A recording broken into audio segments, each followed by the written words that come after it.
Does any of it matter? The state of the world, politics, the economy, other people? Does it matter? What should we prioritize in our lives? What should we care about?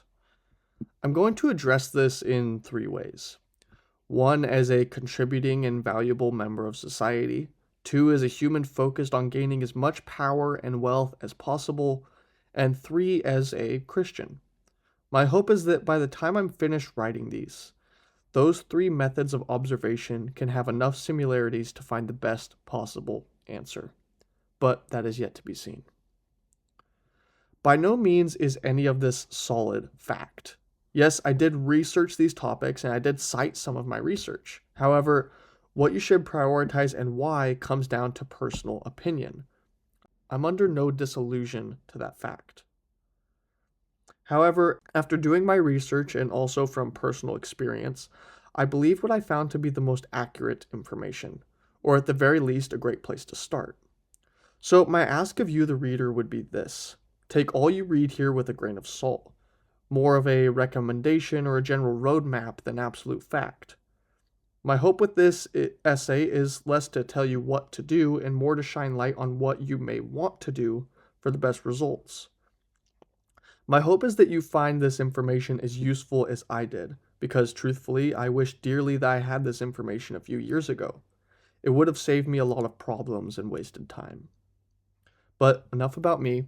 I truly hope you find value in this essay and enjoy reading it as much as I did writing it.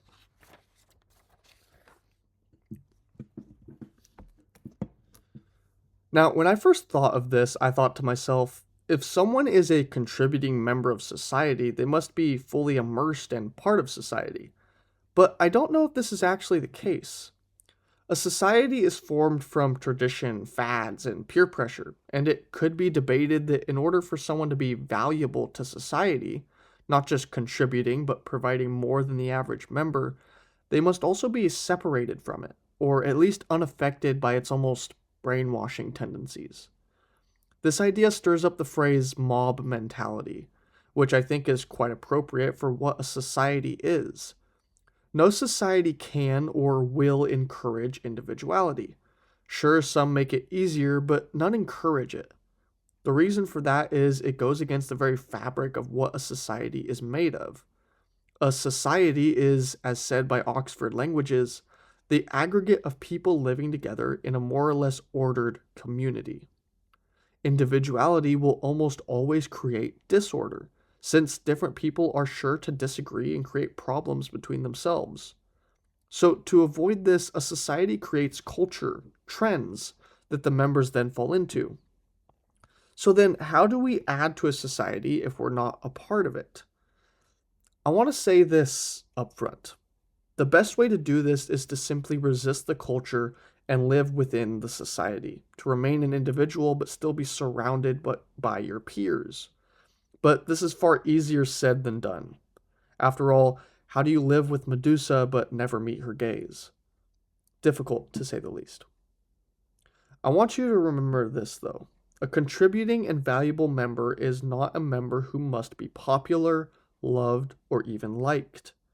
In fact, you can be hated and still be a contributing member, and it's also much more likely because you're different.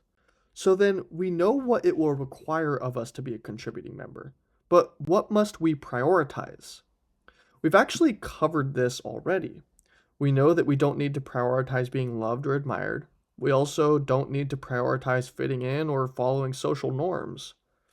What we do need to prioritize is as follows: the difference we are making, since if we make no difference, we contribute nothing of significance or value, as well as what we are producing. Now, this does not have to be a tangible thing. You could produce information or lessons like I'm doing right now, but you must produce something. If you're wondering how much to produce, produce more than you consume. So those are the two priorities: make a difference and produce more than you consume. Now, keep in mind, there are other things you will need to do or have on your list of priorities in order to do those things. For instance, you cannot very well make a difference if you get kicked out of the society or excommunicated from it. So you must prioritize staying in the society, or at least providing enough value that they wouldn't dare get rid of you, as well as anything else that may prohibit your ability to complete the other priorities. It's funny. Most, when they think of trying to get everything the world has to offer, think they must disregard every other human being. However, what I found interesting is that helping others can help you to reach those heights faster. Sure, there are instances of people cheating, killing, and lying their way to the top, but they inevitably meet terrible fates. I don't want that, and I don't think you do either. So we will be looking at how to gain all the world has to offer while also avoiding hurting others. Though sadly, it is not always that easy, but we'll get into that later. Now, something I had to remind myself while writing this is that not hurting people for my own gain and not hurting people are different. What that means is that you should never go out of your way to hurt others for personal gain. But it is inevitable that people will get hurt along your journey. You will have to cut people off, avoid people, deny people money, and even at times steal customers and money from others. It won't even be intentional at times. You will cut people off because they are going in a different direction. You will take clients and money from others simply because your product is better. Do not prioritize others over yourself. Instead, prioritize helping those who also help you. And that does not mean only monetarily. Some people help you through being a good friend, counsel, or role model. Repay the value they give your life tenfold. One of the things I can't stress enough is to prioritize the people you hang around. As Jim Rohn said, you are the average of the 5 people you spend the most time with. If you spend most of your time with millionaires, you will most likely be or become a millionaire. If you spend most of your time with lazy drunks, well, same story. This is why it is so important to not only be conscious of who you are surrounding yourself with, but actively be trying to improve that list. Put yourself in the circles that are going to impact your life in the most positive way. Now, besides the people you surround yourself with, another thing that you must prioritize is never becoming stagnant. Now, this doesn't mean that you make huge leaps to your goals every single day, but being stagnant, making no progress for days or weeks, will almost certainly lead to the demise of your dreams and ambitions. So you must avoid stagnation at all costs. Another priority is your output. To say that you show up every day and so you will one day make it is foolish at best. The garbage man shows up every day and his salary stays the same. So you must focus on output rather than hours worked. After all, isn't it better to do a week's worth of work in an hour and call it a day than to simply work 8 hours never thinking of what you actually produced? The point is this: it is entirely possible to work your whole life and never accomplish anything. Do not let that be the case. In conclusion for this section of the essay, prioritize the following: the people you surround yourself with, avoid at all costs becoming stagnant, and prioritize output over time worked. This one was actually really easy. You see, Jesus Christ actually gives us a very good map of what we should prioritize in our lives within the Bible. They are called the 10 Commandments, which go as follows. You must not have any other gods but me. You shall not take the name of the Lord thy God in vain. Keep the Sabbath holy. Honor thy father and mother.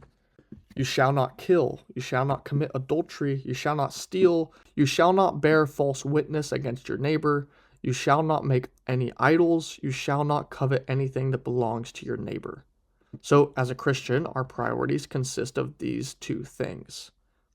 Follow the 10 Commandments and follow the Great Commission. But what is the Great Commission? Well, Matthew 28:16-20 says, Then the 11 disciples went to Galilee, to the mountain where Jesus had told them to go. When they saw him, they worshipped him, but some doubted. Then Jesus came to them and said, All authority in heaven and on earth has been given to me. Therefore go and make disciples of all nations, baptizing them in the name of the Father, and of the Son, and of the Holy Spirit, and teaching them to obey everything I have commanded you, and surely I am with you always to the very end of the age. And so that is the Great Commission. Spread Christianity and share the good news. Let's look back at the priorities of each of these. Make a significant difference and produce more than you consume. The people you surround yourself with, avoid at all costs becoming stagnant, and prioritize output instead of time worked. The 10 Commandments and the Great Commission. Let me be clear. Your life, goals, etc. will change how you approach these priorities. Not the priorities themselves, but how you deal with them, how you act in accordance with them. Do not disregard your needs and goals for these priorities. Instead, find a way to make them symbiotic. Now, to find how these priorities can work together, the goal obviously being a successful Christian who is a contributor to society, something that I think all of these have in common is that they don't prioritize people's happiness. Not even Christianity tells us to try and make people happy. So instead, we should prioritize bringing value to people. This can be spiritually, financially, or any other way. But all of my observations share that priority in some way. Honestly, we could stop it right there. That very priority paired with the priorities you need to achieve the goals you're aiming at would be enough. But I do have some final thoughts. These are not the only priorities you may need to reach your specific goals. Rather, these are the broader priorities that are always necessary. For example, you may need different priorities to become successful depending on what industry you're in. Or from the Christian perspective, you may need different priorities for the region you live in or the style of discipleship you pursue. In the end, you will have to determine what matters most to you on your own. Though, at least for myself, this essay gives a good place to start.